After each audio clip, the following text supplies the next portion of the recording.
Bonjour à tous Hello. et à toutes, on se retrouve pour une nouvelle vidéo pour la boutique Jeux Barjo à Bordeaux. Aujourd'hui, quelques nouveautés, quelques C'est vrai. trucs. Tu oublies quand même la politesse.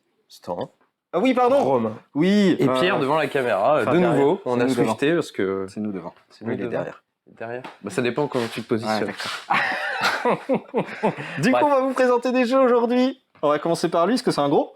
C'est vrai. Allez, Enfin, vas-y. gros pas tant que ça. Il fait peur, mais c'est pas expert. C'est plus initié. Même en initiation deck building, ça marche très bien. After Us, du coup, un jeu de 1 à 6 joueurs. Important à noter, ça monte jusqu'à 6 et des jeux de strat jusqu'à 6, il n'y en a pas beaucoup. Du coup, c'est un jeu de deck building. Vous allez tous incarner des singes, parce que l'espèce humaine s'est éteinte. Il était temps, après avoir ravagé la petite planète.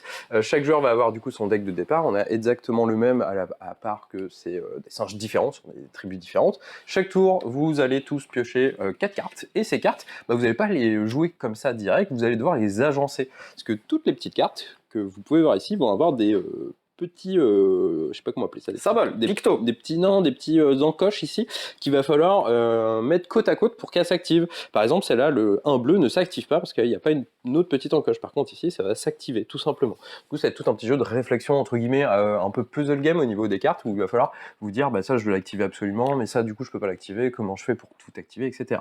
Les singes ont toujours 3 lignes. Première ligne, ça va vous faire des ressources. La deuxième ligne va vous consommer des ressources pour gagner des points, parce que le but du jeu, c'est d'être le joueur qui a le plus de points à la fin.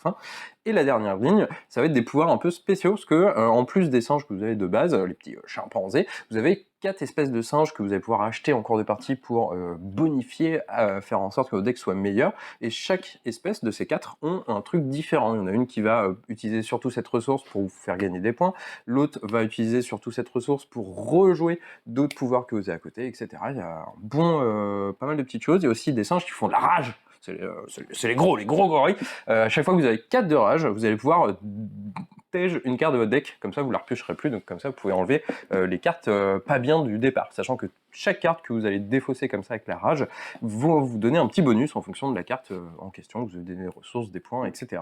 Du coup c'est assez fluide, parce que tout le monde pioche les 4 cartes, vous jouez vos 4 cartes, vous faites votre agencement, ensuite on fait tour par tour, ou en même temps si vous pensez qu'il y a personne qui triche, vous consommez vos ressources pour acheter les singes. À noter que les singes au centre de la table sont face cachée. Du coup vous savez à peu près ce que vous avez acheté, parce que vous avez acheté dans telle espèce ou telle espèce, et vous savez que cette espèce fait ça, mais ça, il y a 2 niveaux, niveau 1, niveau 2, et du coup si vous consommez 3 ressources ou 6 ressources, sachant que chaque singe va vous demander une ressource bien précise, chaque espèce, c'est vraiment à vous de monter toute cette petite stratégie en cours de partie. On fait un certain nombre de manches en fonction du nombre de joueurs, celui qui a le plus de points à la fin l'emporte, tout simplement. Du coup After Us, on vous recommande. Funny fact, je sais pas si tu savais, les boîtes d'After Us, parce que là vous pouvez voir il y a une super tour Eiffel, parce que c'est la boîte française, les boîtes dans d'autres pays vont avoir une autre couverture faite par Vincent Dutré avec les monuments de ces pays. Et ça, c'est quand même assez chouette. Ceux qui veulent collectionner toutes les boîtes, have fun.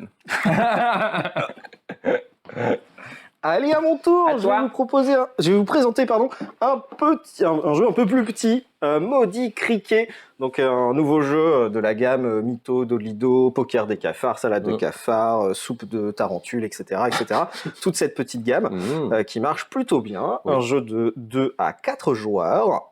Vous avez les 4 couleurs juste ici pour une durée à peu près de 20 minutes, très facile à mettre en place.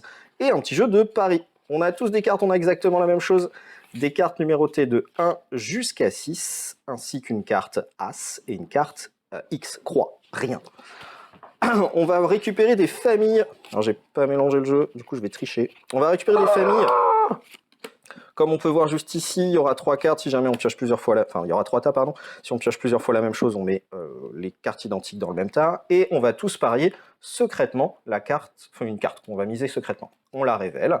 Le joueur qui a mis la plus grosse valeur va se servir en premier. Le joueur qui a mis la valeur en dessous se sert en second, etc., etc. Petite particularité, les valeurs identiques s'annulent. Donc si Pierre a aussi joué, Romain a joué un 2 et Pierre a joué un 1, et finalement, c'est lui la plus haute valeur, parce que nos 2 s'annulent.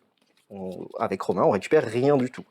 Petit jeu très fun, très facile à mettre en place. Le but du jeu, du coup, c'est de collecter des ressources, on les met devant soi. Quand on en a 3 identiques, on gagne des points. À la fin des 8 manches, qu'il y a 8 cartes. Oui. À la fin des 8 manches, on compte les points. Celui qui a le plus de points de victoire a gagné. Vraiment ultra fluide, ultra simple. On recommande. Oui. Petit côté fun, c'est l'as, surtout, moi j'ai trouvé. Ah oui, si le quelqu'un petit joue côté l'as ouais. et qu'un autre joueur joue sa petite croix, bah il fait que l'as, bah il fait rien. Et c'est le joueur qui a mis la croix qui prend tout. Sinon, si vous mettez la croix alors qu'il n'y a pas d'as, bah vous prenez rien. Du coup, on n'a pas expliqué l'as. Oui, c'est vrai. L'as, c'est celui, si je suis le seul à jouer, je récupère la totalité de ce qui est au centre. Et le X permet de passer au-dessus de l'as si quelqu'un l'a joué. C'est vraiment très très fun, avec une petite partie mémoire où il faut se souvenir de ce que les autres ont joué, ce qu'ils ont défaussé. Un petit jeu très facile de point de victoire. Alors, on remercie Gigamic pour sa journée pro trop cool. On l'a testé, c'était trop bien. On a adoré, donc il est là. On vous le propose dès aujourd'hui. N'hésitez pas si vous aimez les petits jeux de salaud. Sortie JCC, jeu de cartes à jouer à collectionner Pokémon. Je pense que vous avez entendu parler de ces petites bêtes. Bah plein de choses, hein, la nouvelle extension. Les monstres de poche. Écarlate et violet. Vous avez les Elite Trainer Box, les petites Pokébox, les boosters, les tripacks, les packs de 3 boosters. Tout est dispo dès aujourd'hui. On a un certain stock mais pas élevé. Du coup on va limiter les ventes, sachez-le. Donc comme ça que tout le monde va pouvoir en avoir tout simplement. Voilà. Et bah ah non. Ah, le retour de Turing Machine. C'est revenu, c'est dispo, de nouveau Turing Machine, enfin. Du coup, n'hésitez pas, un petit jeu de casse-tête trop cool. Moi, j'ai adoré la réflexion que ça apporte. Trop cool. L'édition est aussi trop cool. Enfin, tout est trop cool dans le jeu. Faut que vous essayiez ça. C'est trop cool. Donc, c'est revenu en stock. N'hésitez pas, c'est là. En effet. Voilà pour les jeux. Je vais parler des événements maintenant. Déjà, pour commencer, comme d'hab, plein de trucs. Demain, au bar à jeux, vu que c'est le 1er avril, on fait des événements un peu fun, avec des tournois où les proxys sont autorisés. Il n'y a pas de banlist, etc. Enfin, c'est vraiment pour s'amuser, pour s'éclater. On est là pour se marrer.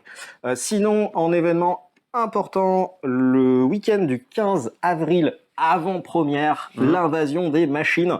Donc n'hésitez pas, passez un coup de fil au bar pour réserver une place, parce que on limite à 32 places par événement, on en fait 4 sur le week-end. Le week-end d'après, donc le dimanche 23, Skirmish de Flesh and Blood, donc un tournoi qui compte pour avoir vos points Elo, si jamais vous le faites. Vous pouvez aussi le faire en mode tranquillou, venez vous amuser en mode fun. Ça sera en blitz, on commence à 10h30. Au bar à jeux. Gros tournoi. Parce que gros tournoi. Et le week-end encore d'après, le samedi 29, on fait un tournoi Duel Commander Winobilant. Il y aura un Désolation à gagner pour le premier. Et plein d'autres lots. Il est en français, c'est Désolation. Ouais, tout le monde connaît sous Badland. Désolation, c'est naze.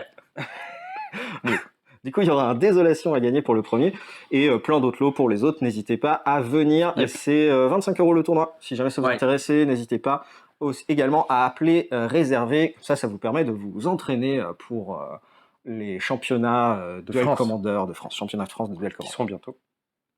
Et voilà. Bah oui, c'est tout. On est bas. Bah des bisous du coup. Tchou. Bon week-end.